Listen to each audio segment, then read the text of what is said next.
My Bible. It usually comes in handy when you preach.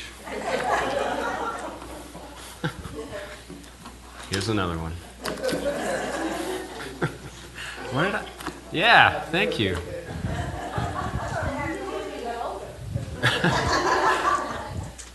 Thank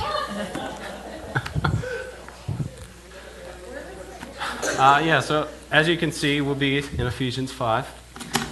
1 through 21 is a lofty goal. Probably not going to hit that. But, we got to have goals. So, Ephesians 5. So today, I thought up this cool line. You're going to like it. Today, we're going to talk about blades, sex, and money. And it's got nothing to do with rock and roll. You like that? I thought of that. So first off, I'm going to reveal to you some of my treasure here. As you all know, I am a big fan of sharp metal. So I brought in most of my sharp metal. Since I was a little kid, I've had this hobby, which is called, I didn't know what it was called, but what's usually referred to as bushcraft, which means going into the woods with pretty much as little gear as I can, and then trying to live off the land. All right? All right, enough of this.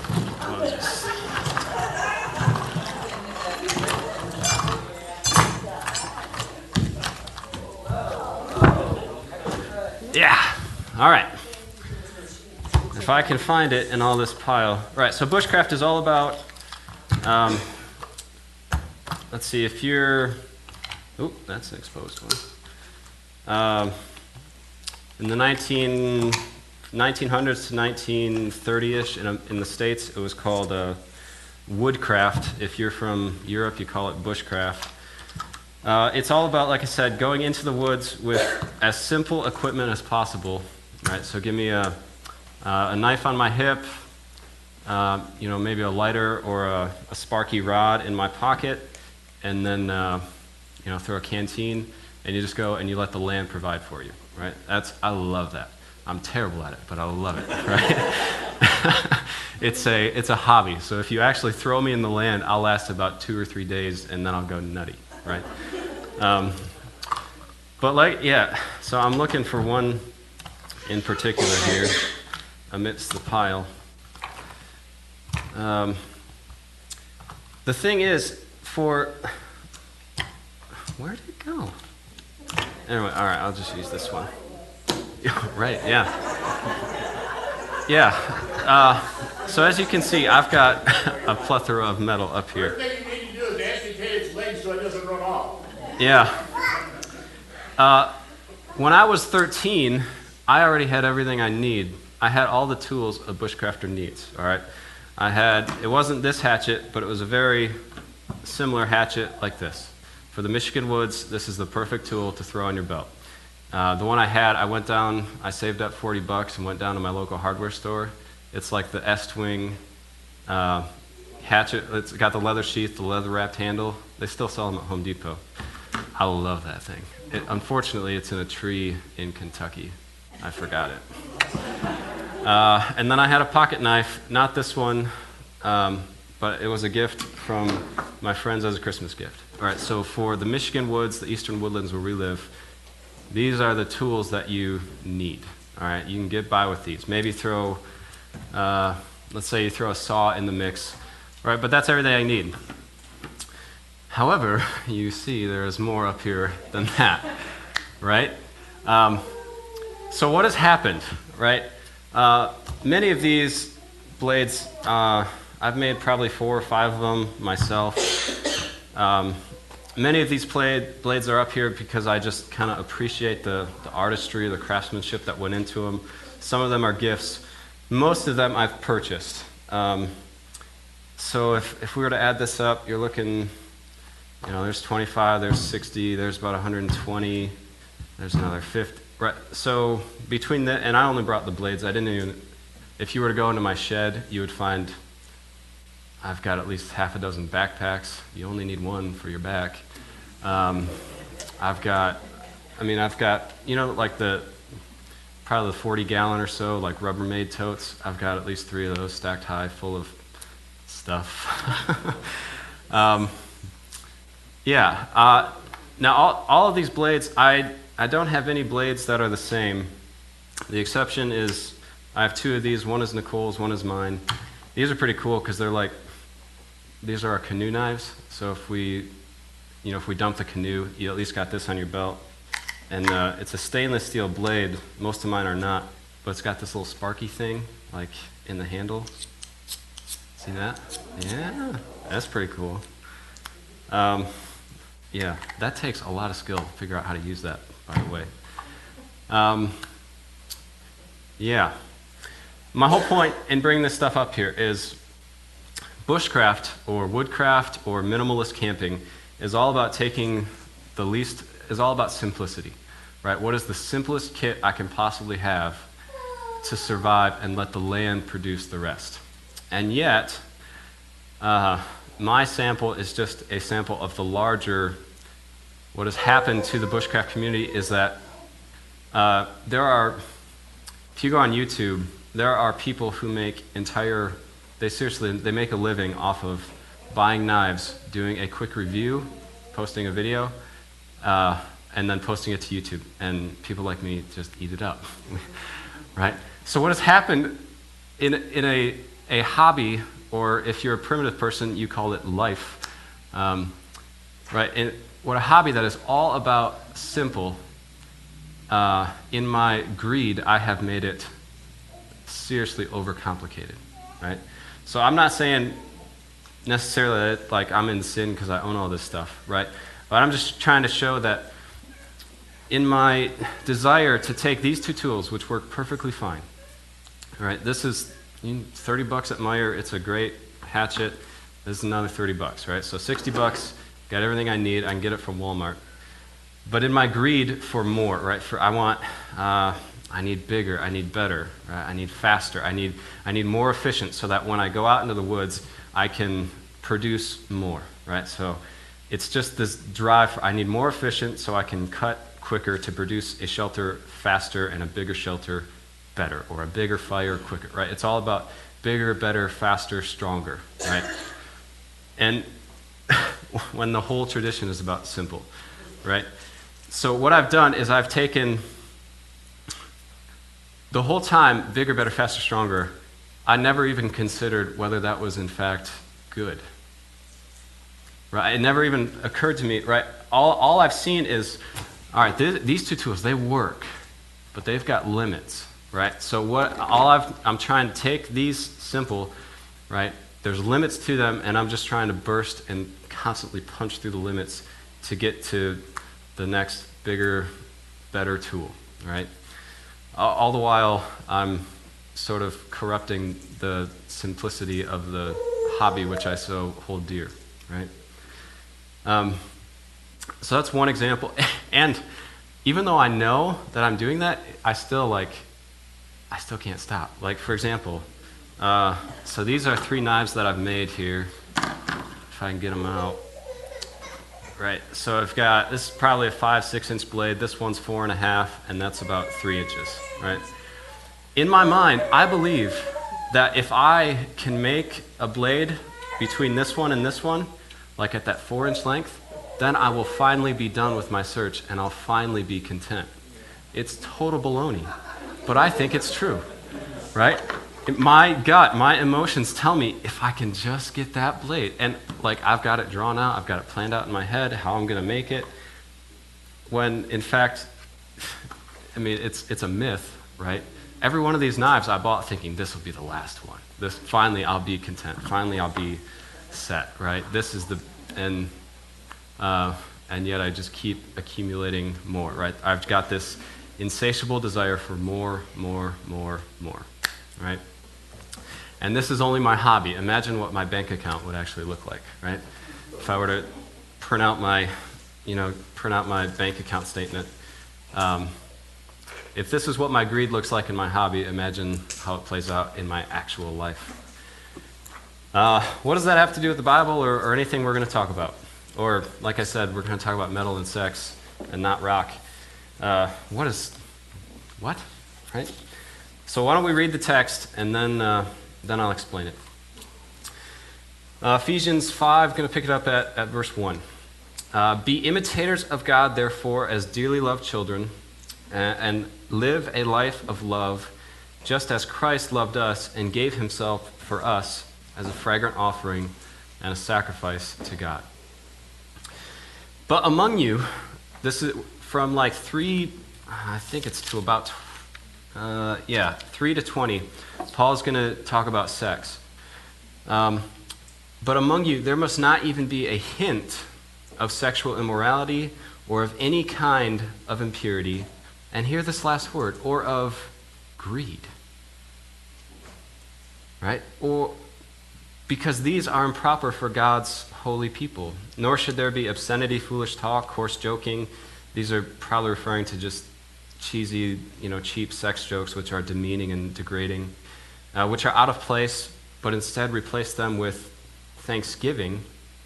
Right? For of this you can be sure, no immoral, impure, or greedy person, such a man as an idolater, right? Idolatry, where's that coming from? Has any inheritance in the kingdom of Christ and of God.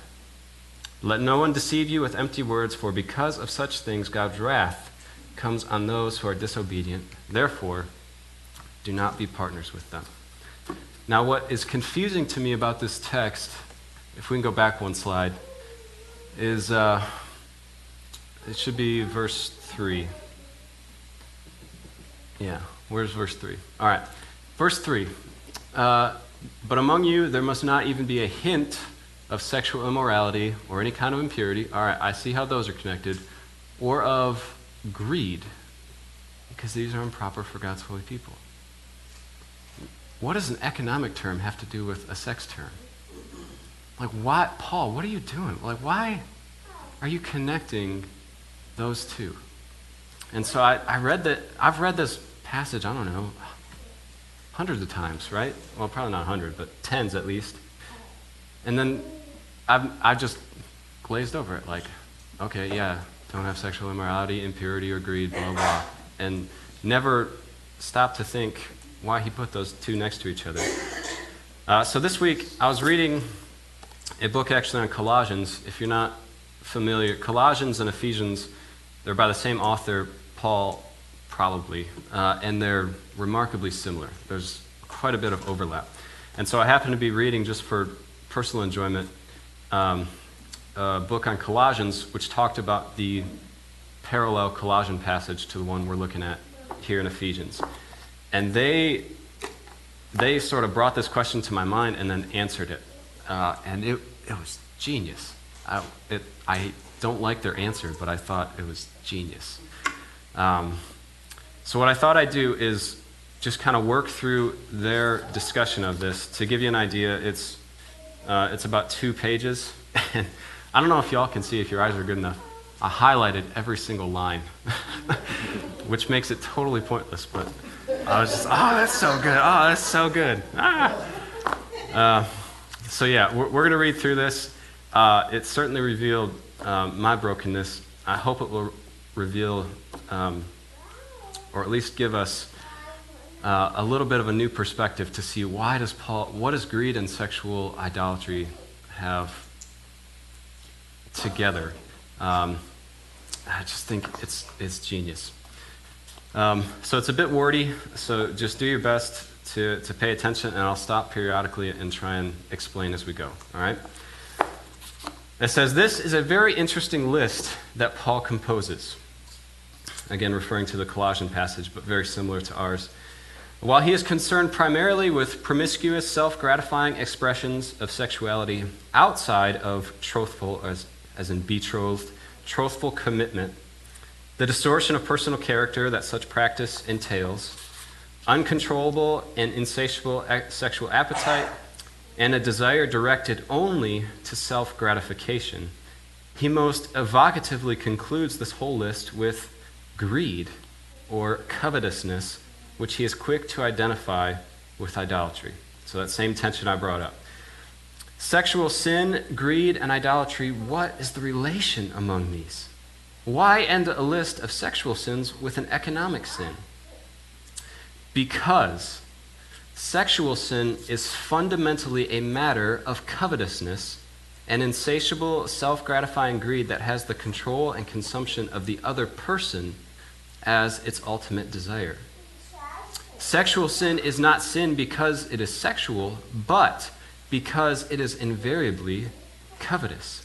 It replaces pleasure and sexual enjoyment of two people in a loving relationship with a self-centered gratification of sexual longings that can never be fulfilled apart from commitment.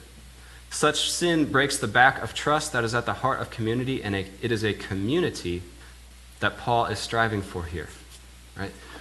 So she and he, the authors, are connecting, right? Sexual sin is invariably covetous, right? It is invariably driven by greed, a desire to consume another. For imaginative resources to understand the dynamics of sex and greed, we turn to they're going to quote from a guy named Wendell Berry. If you haven't read him, I recommend it. He's a fascinating guy. He's a writer. He had a pretty cushy job as an academic teaching at a university, and he gave it up. Now he's a farmer in Kentucky, but he's still writing. That's cool, man. He definitely puts his money where his mouth is, that's for sure. And he's just got this just razor sharp intellect, which is confusing but fascinating. Wendell Berry believes that sexual love is at the heart of community life. He says this: sexual love is the force that in our bodily life connects us most intimately to the creation. It brings us into the dance that holds community together and joins it to its place. Both marriage and community require trust, patience, respect, mutual help, forgiveness. In other words, the practice of love, not just the mere feeling of love.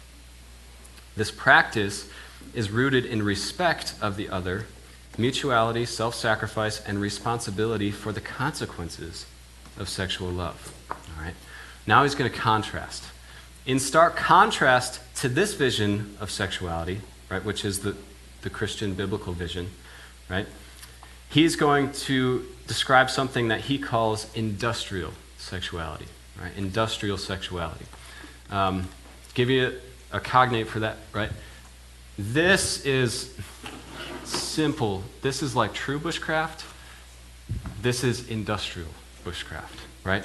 This is simple, pure. This is what bushcraft is supposed to be. Simple tools, living, letting the land provide. This is when industrial need for more, better, bigger, faster, stronger kind of takes simplicity and then kind of erases it, all right? So, welcome to my brokenness. In stark contrast to this vision of sexuality, Berry describes something he calls industrial sexuality. And then he quotes, like any other industrial enterprise, industrial sexuality seeks to conquer nature by exploiting it and ignoring the consequences. Right? This is the sexuality of the marketplace, in which everything could be sold on the promise of instant, innocent sexual gratification, no strings attached. Right? Does that not sound like our culture's view on sex? Right? I want everything I can get, and I don't want any consequences, no strings, right? The one-night stand is the ultimate, right? Because I can wake up in the morning, we had a good night, and then I just walk away, right? While the ideal of the commercial economy is the completely seducible consumer, unable either to judge or to resist, committed, truthful, that betrothed love exists in an economy of momentous giving. Instead of taking, there is giving in which there is nothing to sell. Berry prophetically concludes, if the community cannot protect this giving, it can protect nothing. And our time is proving this is so. When Paul says, put to death fornication, impurity, passion, evil desire, and greed, he is desperately trying to protect this kind of momentous giving. Right? In a world full of our culture, sex is all about taking, me. Christian marriage is all about giving, momentous giving. Where's my line here? In a world that finds it difficult to protect anything, this text calls us to an ethic that not only secedes from the commodification, or turning into a commodity, of all of life, but also embodies a sexual practice that is subversive to industrial sexuality. Think for a moment how none of Paul's injunctions make any sense in our world, in which all of life is just reduced to a marketable commodity. Right? In a world in which sexuality is a matter of erotic encounters with no strings attached, Christian marriage is all about like taking those strings and tying the knot. I love that imagery there. In an anxious world of covetousness and competition, we choose a path together rooted in trust, intimate self-giving, and a shared life. In place of utility, we seek affection. Corporate control is replaced by personal risk, and disposable consumption gives way to enduring enjoyment. An ethic of sexuality rooted in community and fidelity subverts the fragmented world of cold economic efficiency by embracing the ridiculously inefficient life of committed love. I love that line. You ever thought about that? Like, I remember when so Nicole and I, we were engaged pretty young. I was 20, she was 19. I was working at Lowe's at the time in the garden section.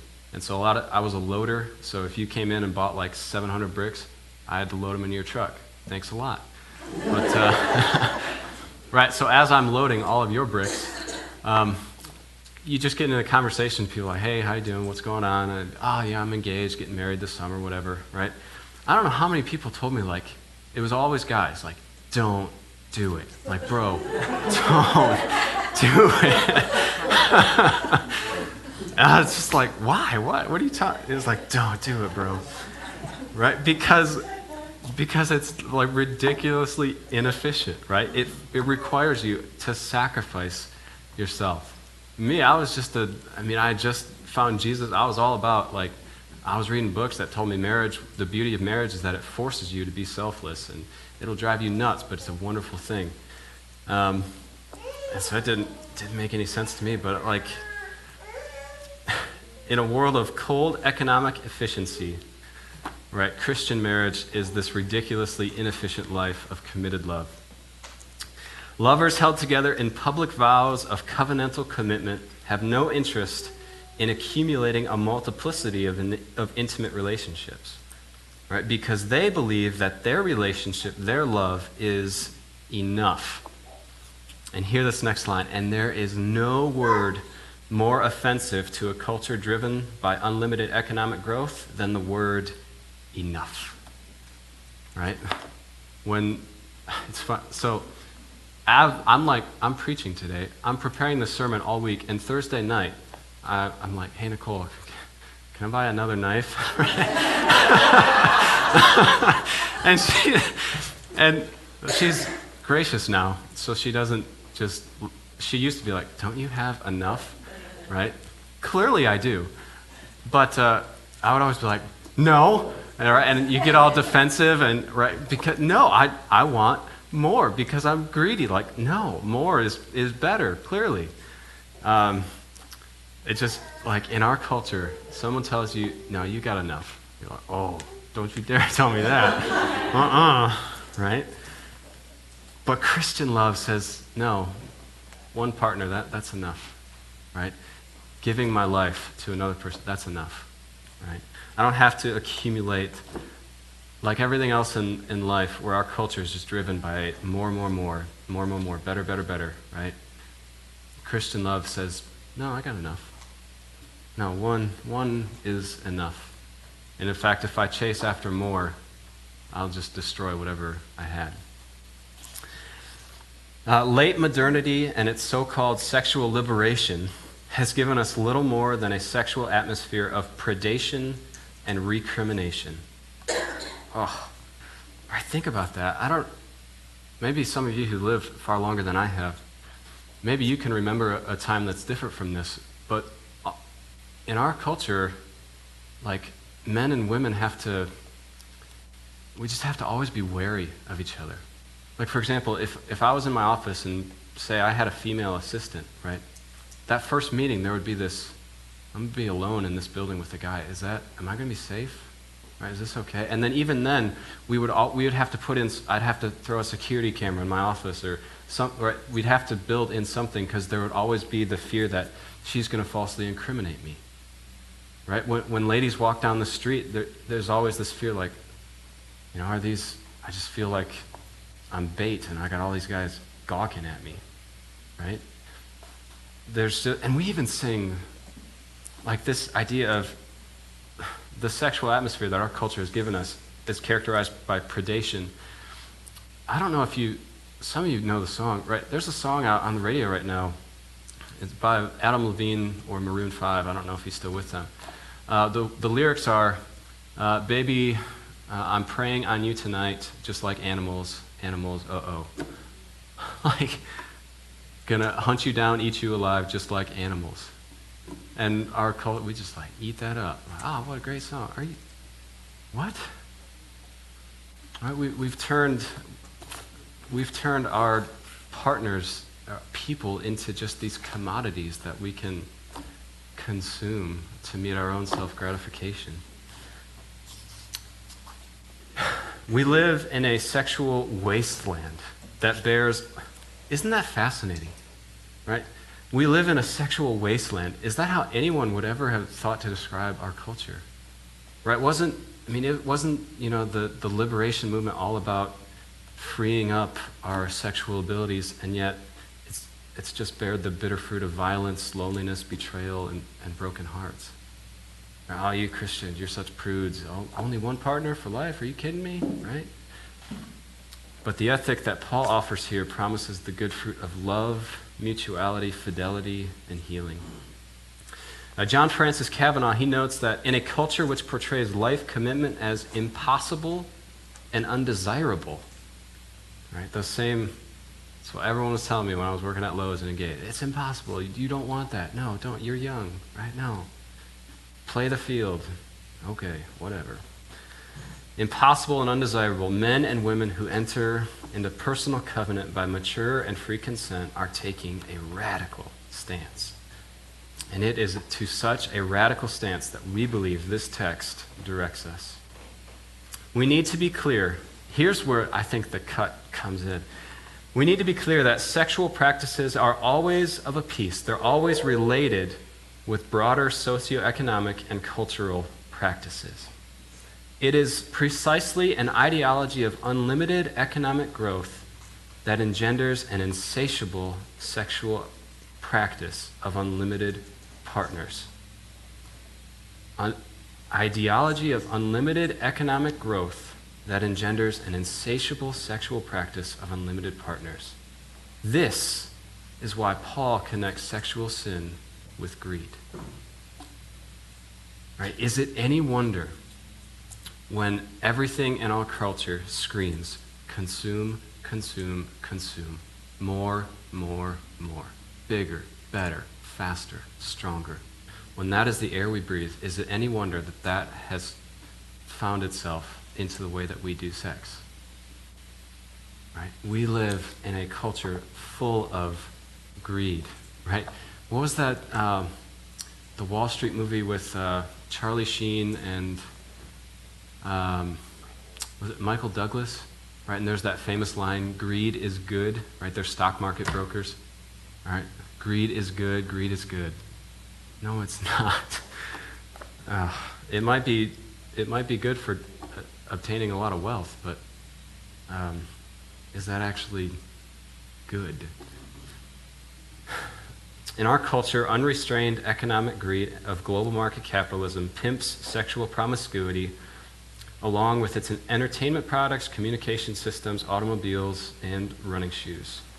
You see, if the empire is all about economic growth driven by a lifestyle of consumption, then all of life becomes a matter of consumption, including our sexual life. this next line. I hate it, but I appreciate it. I love it. Multiple sexual partners is just good capitalism. I mean, there's a lot of good that comes from capitalism, but when our entire culture is built on greed, it is no wonder that it has infected our sexual life. They're just going to press it further. Let's be clear about this. The neoconservative economic policies that took hold of Western societies at the end of the 20th century, together with their free trade global agenda, function as the ideological ground and legitimation of a cultural ethos of sexual promiscuity, regardless of how personally pious the perpetrators of this kind of economics might be. Right? By identifying sexual sin with covetousness, this text gives us the resources to cut through this kind of duplicity. And then here's this next one, which I think cuts deep. There is no point in getting all morally absolute about sexual promiscuity if Christians are still messing around with the same consumeristic way of life as everyone else. There is no point in getting all morally absolute about sexual promiscuity if Christians are still messing around with the same consumerist way of life as everyone else. This text gives us the language to identify what is going on here for what it is: idolatry. All right, do you hear what they're saying? They're saying, as Christians, we look at the way that culture does sex, and we're appalled by it. Right? We don't like it. We know that it's just going to lead to hurt and broken hearts. And yet, have we ever thought to consider, we, perhaps not in our sexual practice, but in our other areas of life, we inhabit the same destructive consumerist way, right?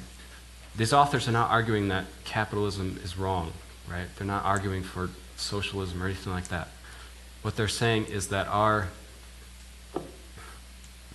when capitalism is not balanced by contentment or by a concept of enough, right? Right. Where Paul is referring to here, like when in our culture we just consume, more.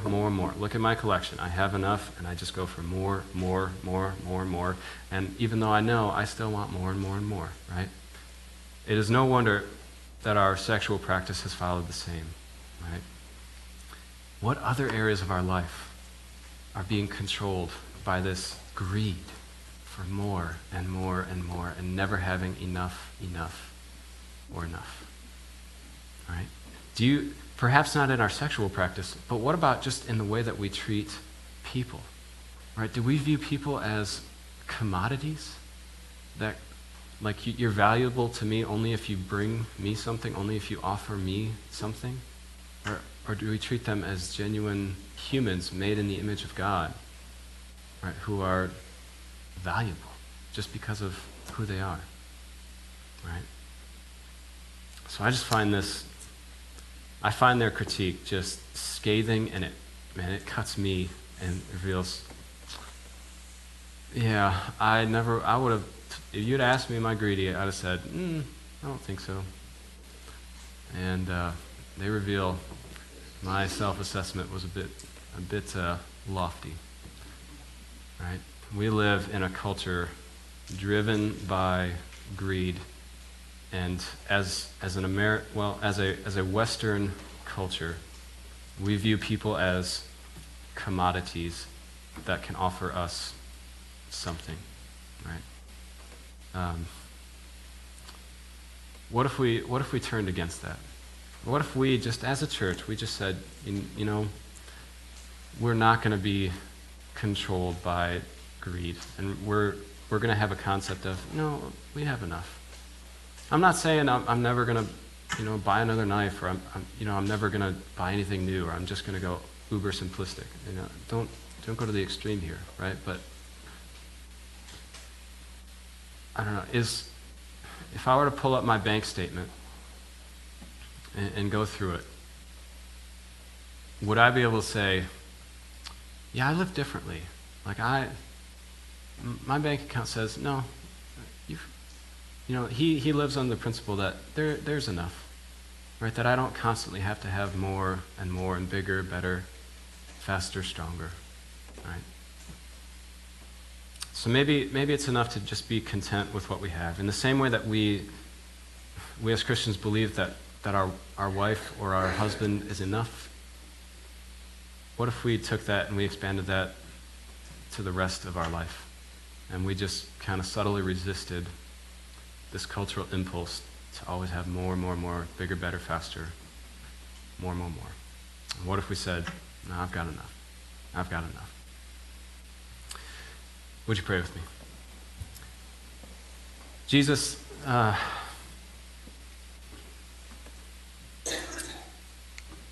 just pray for a Christian, a biblically shaped perspective on life. For me, for us as a community, that we would view life, view culture through your lens, and so that we would celebrate that which is good in our culture, but also resist that which is corrupting. And so, yeah, we just beg for that. And would you reveal to us perhaps where we think, where we're being just greedy? Would you reveal that to us and then give us the courage to say, no, I've got enough. I've got enough. Thank you, Jesus. We love you, and it's in your name that we pray. Amen.